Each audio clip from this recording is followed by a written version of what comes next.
The breaking point. In the vast, dark expanse of the galaxy, there was a species known as the Deathworlders. They were feared across the stars, not for their size, but for their ability to survive in the harshest environments. Their homeworld was a brutal place, filled with dangerous predators, harsh climates, and constant struggles for survival. And yet, the Deathworlders had thrived. They had learned how to fight, how to adapt, and how to endure. But despite their strength, they had always been patient, always waiting for the right moment to strike. For years, the Deathworlders had watched as other alien species underestimated them. They were treated as nothing more than primitive creatures, their world seen as a place too dangerous to explore. The galaxy's great powers, proud and mighty, believed they were above the Deathworlders. And so, the Deathworlders kept their silence, choosing to remain out of the spotlight, enduring insults, dismissals, and threats from those who thought they were untouchable. However, a change was coming. The day it happened, no one saw it coming. The galaxy was shaken to its core when a new alien species, the Zephyrians, arrived in Deathworlder space. They came in massive ships, their intentions unclear. At first, the Deathworlders tried to ignore the intrusion. They had seen invasions before, and they had always been able to handle them. But the Zephyrians were different. They came not with diplomacy, but with violence. Without warning, they launched a brutal, unprovoked attack on a Deathworlder colony. The Deathworlders had always been ready for such things, but this time, the Zephyrians were far more prepared, their weapons more powerful than anything the Deathworlders had ever faced. The colony was obliterated in a matter of hours. The Deathworlders' retaliation was swift, but the Zephyrians had already made their mark.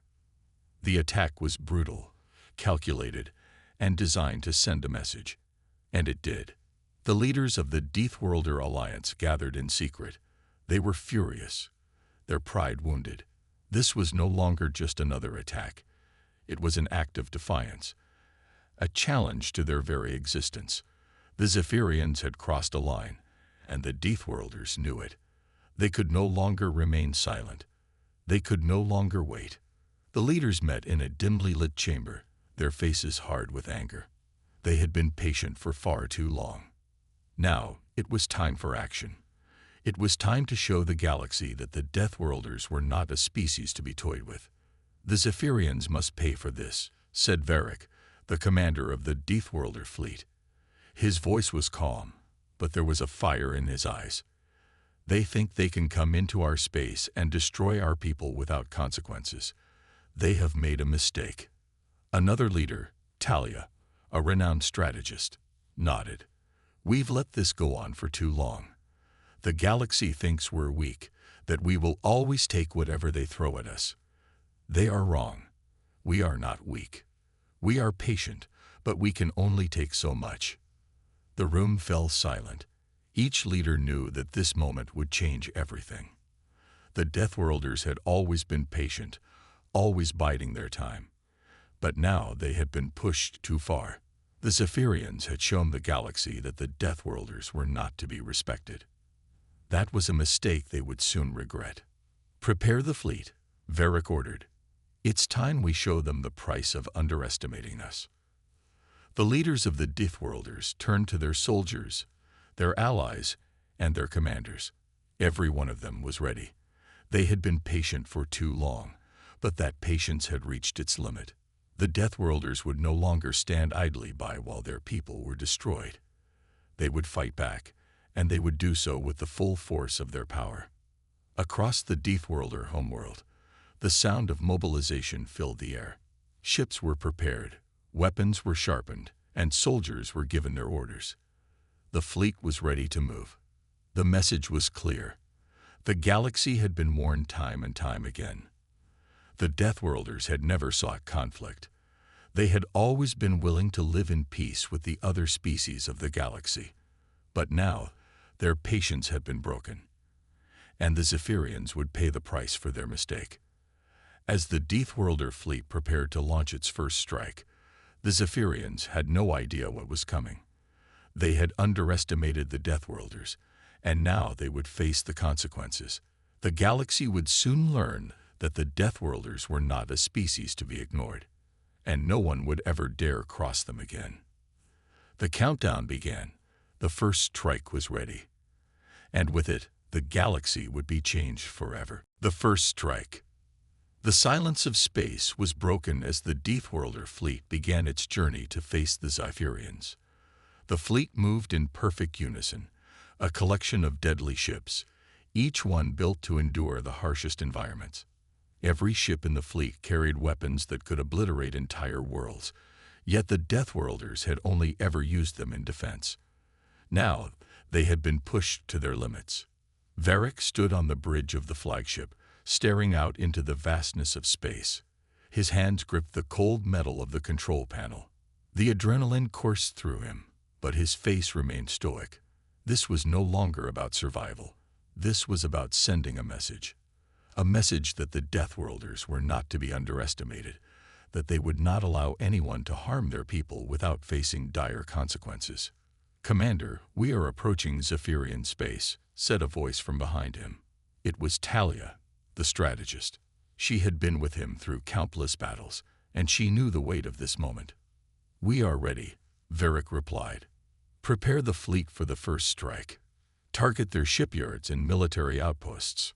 Talia nodded and issued the commands.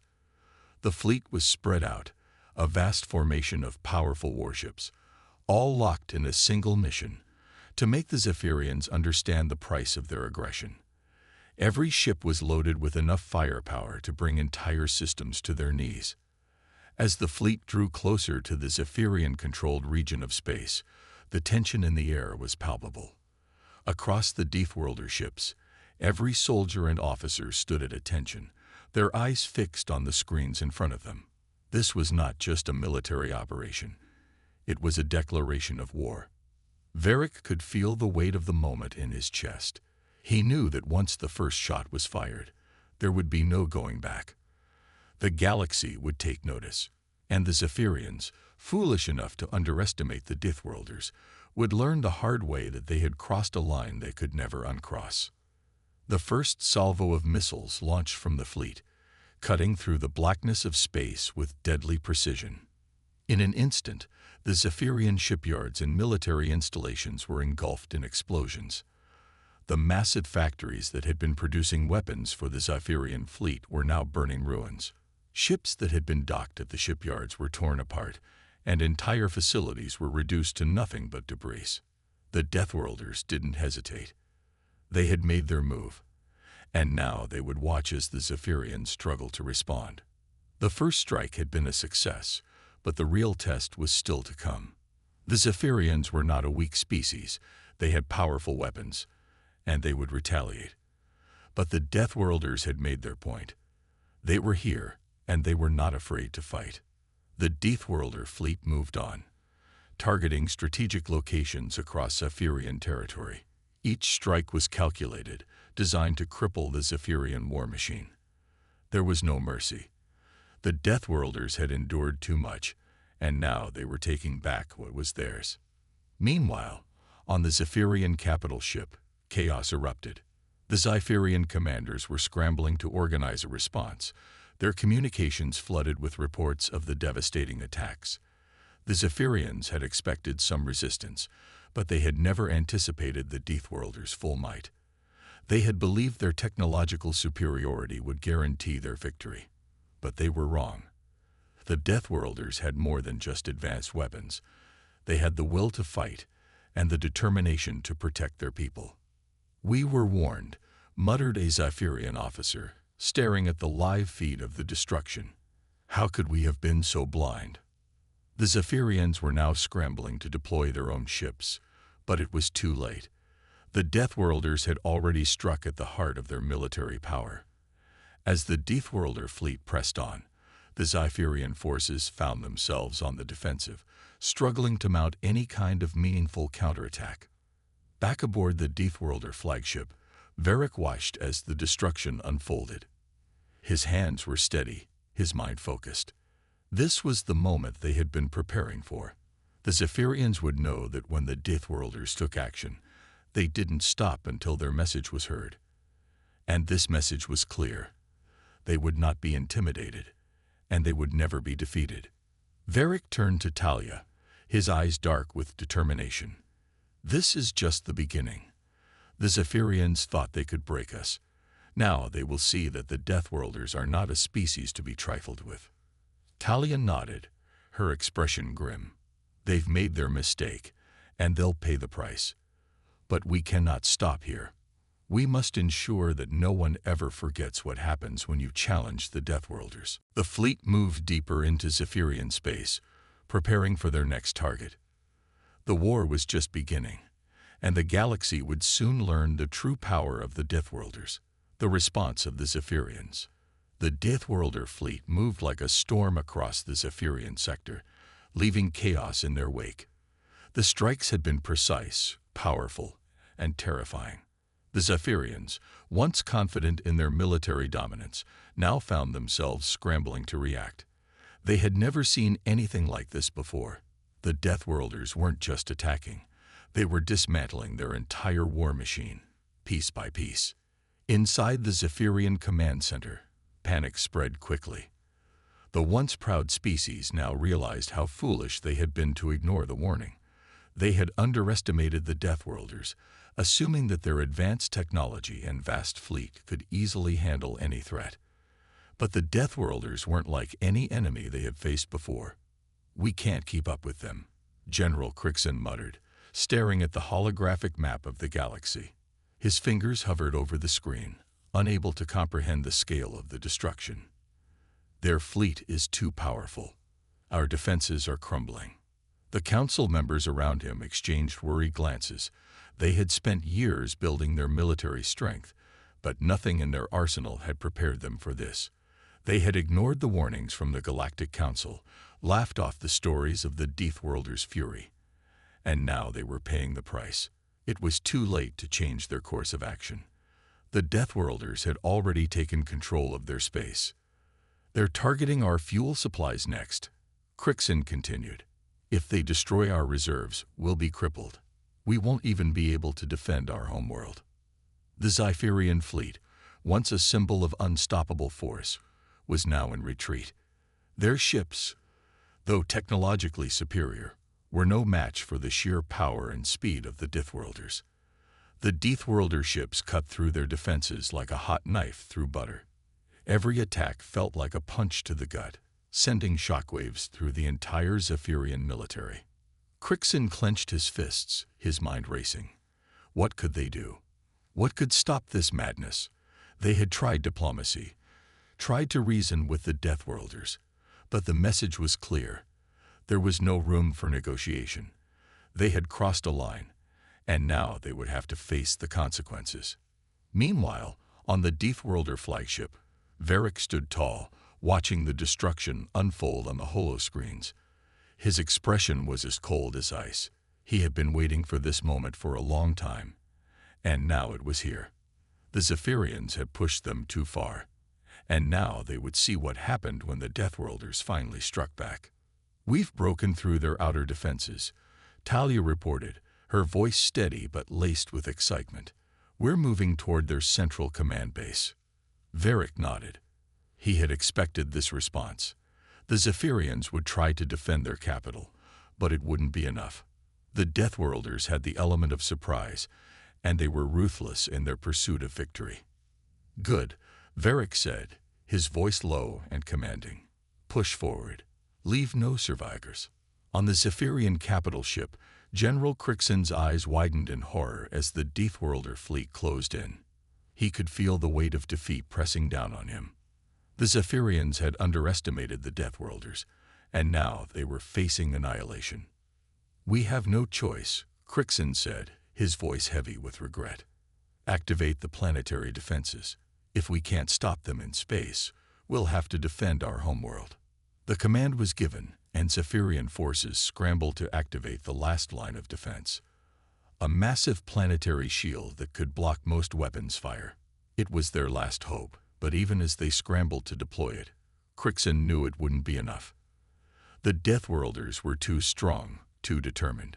Their attack had been overwhelming, and now the Zephyrians were caught in a race against time to save their homeworld. The Deathworlder fleet descended toward the Zephyrian capital, its warships dark shadows against the backdrop of the planet's atmosphere. Varric's flagship led the charge, its weapon systems primed and ready for the final assault. The Zephyrians were desperate, but the Deathworlders had already made their decision. They would not show mercy. The Zephyrians had ignored their warnings, and now the time for negotiations was over. "Prepare for the final strike," Varric ordered. "We'll make sure they remember this day." The first salvo was launched, cutting through the Zephyrian planetary shield like a knife through paper. The explosion lit up the darkened sky, and the Deathworlders pressed on, their ships closing in on the capital. The Zephyrians could do nothing but watch in horror as their final line of defense crumbled before them. As the Deathworlder fleet moved closer, the Zephyrians realized that they were powerless to stop them. Their once proud empire was crumbling, and there was nothing they could do to stop the Deathworlders' wrath. Back aboard the flagship, Varric watched as the final strike was made. The planet below was engulfed in chaos as the Deathworlders rained destruction upon the Zephyrian capital. There would be no turning back from this. The Zephyrians had learned their lesson the hard way, and the Deathworlders would ensure that no one else would ever make the same mistake. With the destruction of the Zephyrian capital, the galaxy would know that the Deathworlders were a force to be reckoned with. The message had been sent, and it was one that would echo through the stars for generations to come. The fall of the Zephyrian capital. The once proud Zephyrian capital was in ruins. What had been a bustling hub of advanced technology and culture was now a landscape of devastation. Varric's fleet had struck relentlessly, and the Zephyrian defenses, once considered impenetrable, had crumbled under the Deathworlders' fury. Inside the Zephyrian command center, General Crixin stood among the debris, his heart heavy with the weight of failure. His species had been brought to the brink of extinction by their arrogance and underestimation of the Deathworlders. Now it was clear that they were on the verge of annihilation. "We've lost everything," Crixin muttered, staring at the holographic projection of their destroyed capital. The once glowing cityscapes were now darkened craters, their lights extinguished by the merciless onslaught. The Zephyrian military, once an unstoppable force, had been obliterated. Their ships were either destroyed or retreating into deep space, powerless to stop the Deathworlders' relentless advance. Across the room, his advisors were in a state of panic. The Zephyrian fleet had been scattered, their resources depleted, and their people in chaos. There was no strategy left, no hope of repelling the invaders. The Deathworlders had already demonstrated their superiority in every aspect of combat, and the Zephyrians had no more cards to play. "The capital's fallen," one of the officers reported, his voice shaking. "We have no remaining defenses. The Deathworlders are on the ground now. They've breached our planetary shield." Crixin's mind raced. Was there any hope left? Was there any way to save his people, his homeworld, or had they already sealed their fate? He couldn't deny the truth that was becoming more apparent with each passing moment. The Zephyrians were done for. Meanwhile, on the surface, the Deathworlders were already making their presence felt.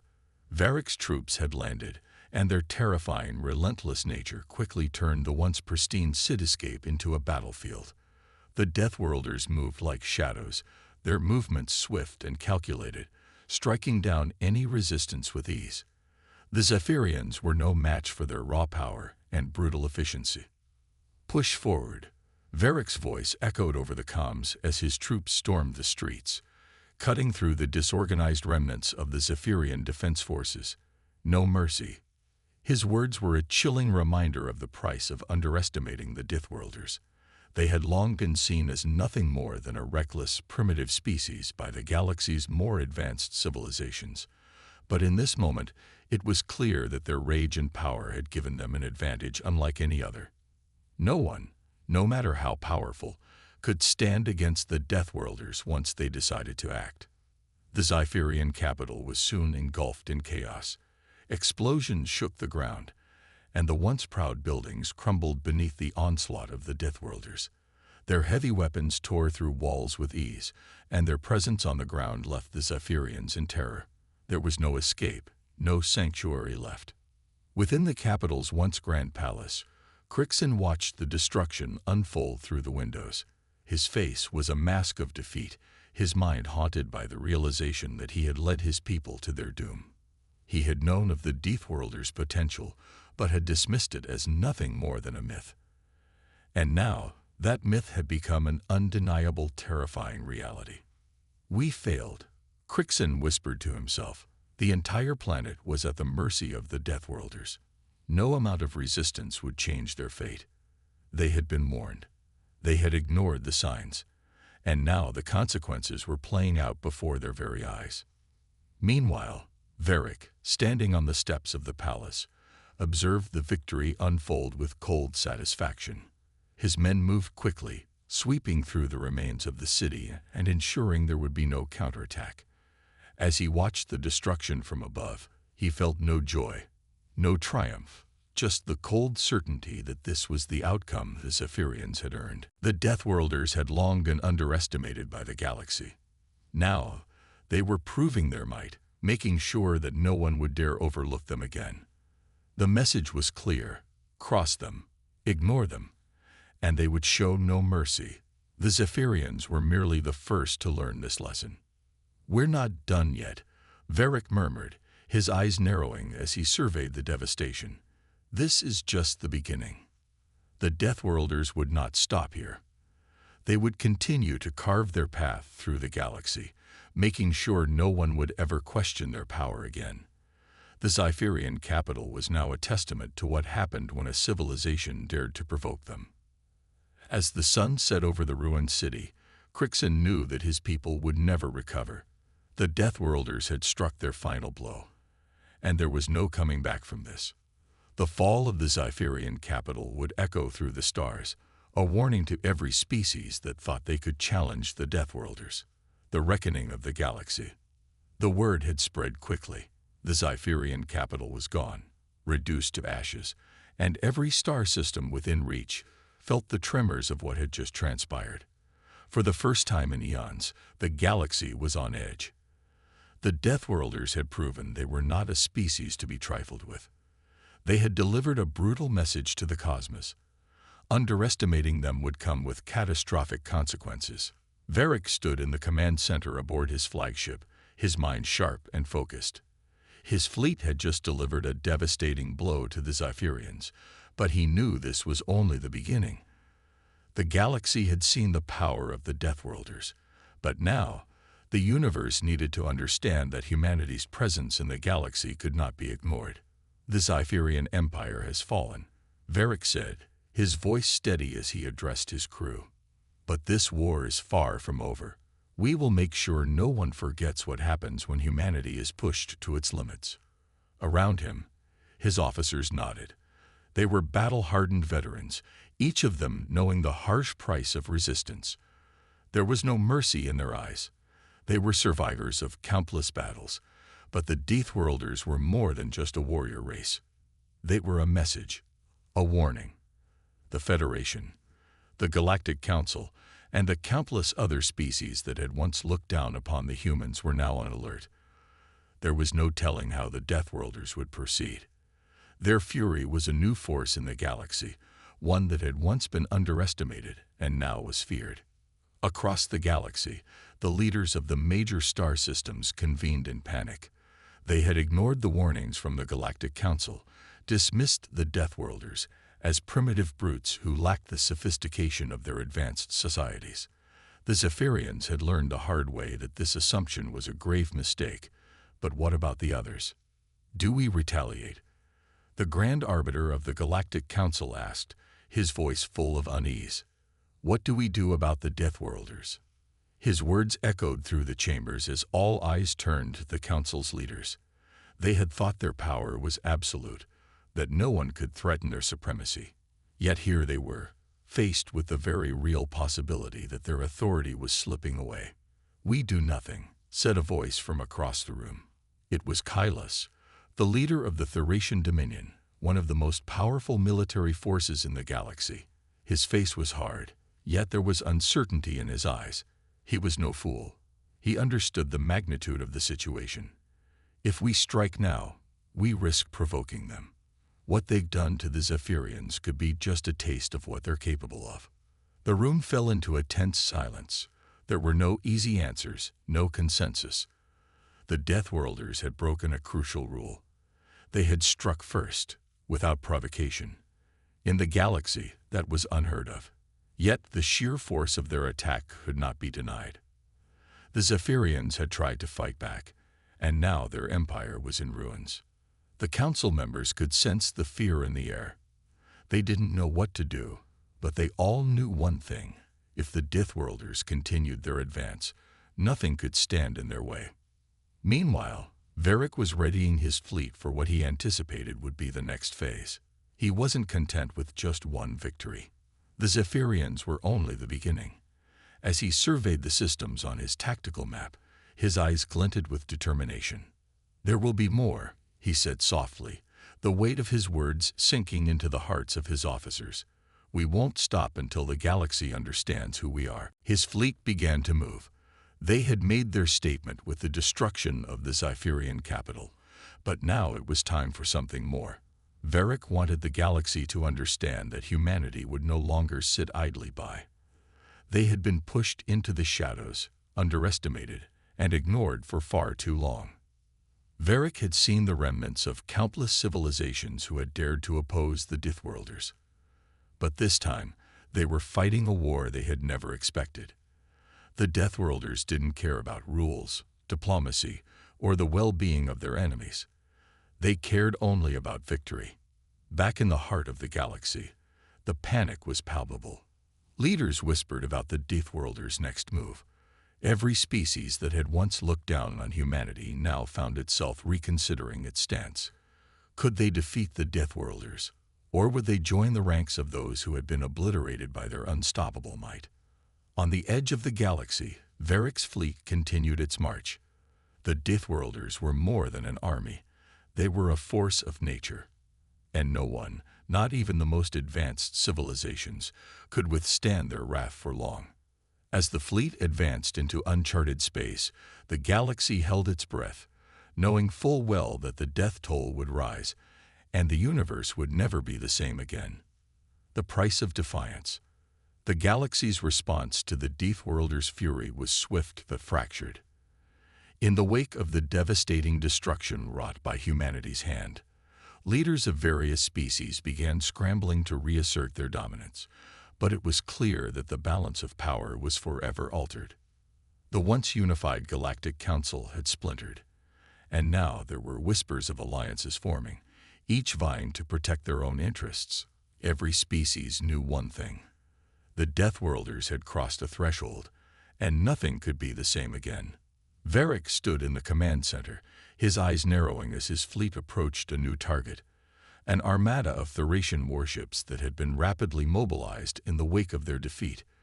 They were powerful, certainly, but no match for the Deathworlders' fury. "Prepare for battle," Varric ordered, his voice calm, betraying none of the tension that buzzed within the walls of the ship. "They're coming at us with everything they have. Let's show them the price of defiance." His fleet, composed of Deathworlder warships, was in perfect formation. These ships had been built for one thing: annihilation. Their advanced weaponry, their superior tactics, and their unyielding determination made them an unstoppable force. It was not merely the weapons that made them formidable, it was the very nature of the Deathworlders themselves. In the depths of their hearts, they carried a rage that few could understand and fewer still could survive. As the Thracian armada came into view, Varric's officers braced themselves. The Thracians had the numbers, but they were outclassed. The Deathworlders had fought wars since the dawn of their civilization. The Thracians were still playing catch-up, relying on technology and strategies that were centuries old. "Don't underestimate them," Varric cautioned, "but don't let up either. We've made it clear to the galaxy that humanity stands alone. Now we prove that it was a mistake to challenge us." The first shots rang out as the Thracians opened fire. Their ships unleashed a barrage of energy blasts, hoping to catch the Deathworlders off guard. But the Deathworlders' shields absorbed the blows with ease, their ships moving with lethal precision. Varric's ship, the flagship Vindicator, launched a counterattack. The Thracians were thrown into disarray as the Deathworlders' firepower tore through their defenses. The Thracian ships tried to retaliate, but the Deathworlders' speed and efficiency were unmatched. It didn't take long before the Thracian forces began to falter. A few moments later, one of their largest warships, the Dominion's Wrath, exploded in a fiery burst as a volley of missiles from the Vindicator struck its core. The rest of the fleet scattered in panic, trying desperately to regroup. "Hold the line," Varric commanded, his voice firm. "No retreat. We end this now." The Deathworlders were unstoppable. Their fleet cut through the Thracians like a blade through paper. Each ship they destroyed sent a chilling message across the galaxy. No one could defy the Deathworlders and expect to survive. The price of underestimating them was a price too high to pay. As the final Thracian ship was taken down, the galaxy held its collective breath. News of the defeat rippled through the star systems. The Thracians, once considered one of the most advanced and fearsome civilizations in the galaxy, had been obliterated by the Deathworlders in mere hours. In the wake of the battle, there was no time to celebrate.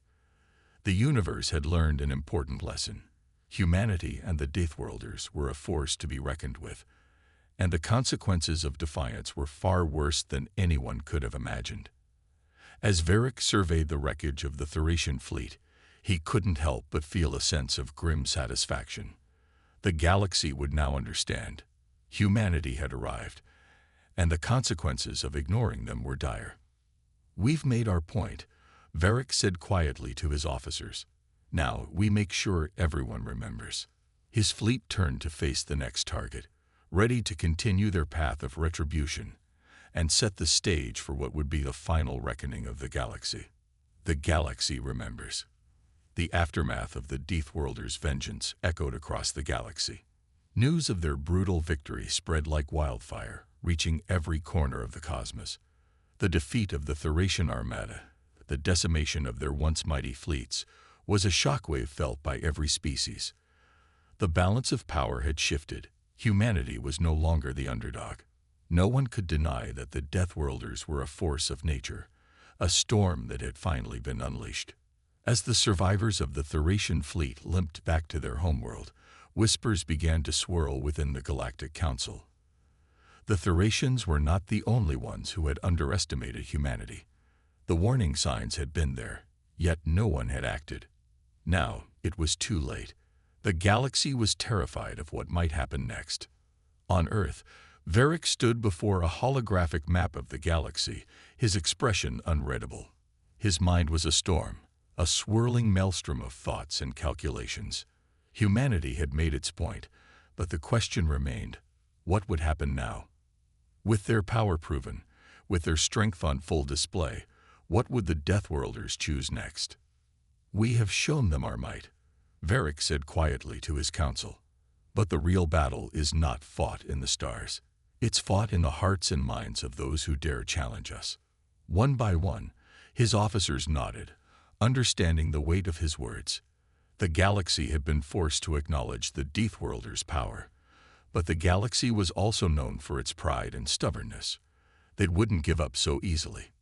"We must remain vigilant," one of the officers spoke, his voice laced with caution. "There will be those who will not forget this humiliation. They will regroup. They will try again." Varric's eyes hardened. "Let them. We will be ready." In the days that followed, the Deathworlders did not rest. They fortified their position, ensuring that no one could ever challenge them again. Diplomatic channels opened with those who had once feared them, and humanity's influence began to spread throughout the galaxy. Every species knew that to cross them was to face certain destruction. There would be no negotiations, no treaties. The Deathworlders did not need to speak. They let their actions do the talking. Still, there were those who resisted the reality of what had transpired. Small factions, rebellious groups, and even entire star systems began to rally, gathering forces in secret, hoping for the opportunity to strike back. But the Deathworlders had seen this before. They knew the galaxy's hunger for power, its refusal to accept defeat. They would wait. They would prepare. And when the time was right, they would strike again. But for now, humanity stood at the center of the galaxy, untouchable and unyielding. The galaxy had learned its lesson the hard way. Humanity's wrath was a force that could not be ignored. And those who had dared to challenge them had paid the ultimate price. Varric turned to the hologram, watching as the ships of the Deathworld fleet moved silently through the stars, as if they were simply a part of the void itself. The stars, once silent observers of the chaos that had unfolded, now seemed to burn a little brighter. It was as though the universe itself had taken notice of what had been accomplished. "We've made our stand," Varric said, his voice steady and resolute. "Now, we wait, but they will remember, and they will fear us." The galaxy was no longer the same. The Deathworlders had proven their power, and humanity's place in the stars was now secure. There was no turning back. The universe had witnessed the fury of the Deathworlders, and it would never forget the day humanity had arrived.